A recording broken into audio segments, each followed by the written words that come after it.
À les voir trier leur bret de paille à terre, on a du mal à croire que ces gilets jaunes-là, par leur seule présence, empêchent tout un port maritime de fonctionner.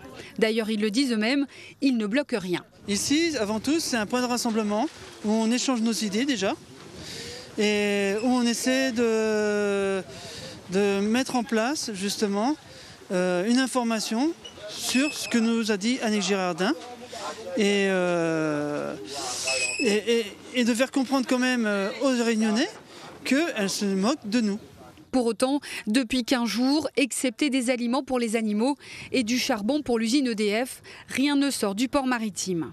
On ne veut pas tuer nos éleveurs, on ne veut pas tuer nos malades. Ça veut dire qu'on a dit tout ce qui dit les aliments pour nos éleveurs, on laisse sortir depuis le début. Et tous les médicaments, on a précisé, si c'est des médicaments, il n'y a pas de souci pour les sortir.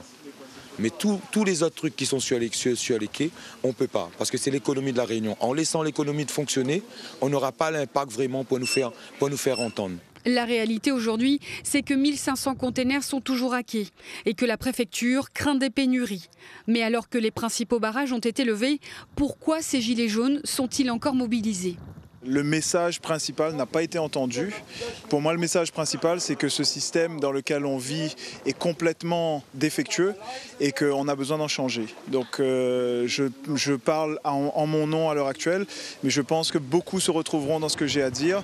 C'est que le système a besoin de changer et qu'on appelle à un changement en profondeur pour une 6e République. Insatisfait par les annonces de la ministre des Outre-mer, insatisfait par la réponse du gouvernement à la crise, les Gilets jaunes veulent aujourd'hui des réponses concrètes et immédiates.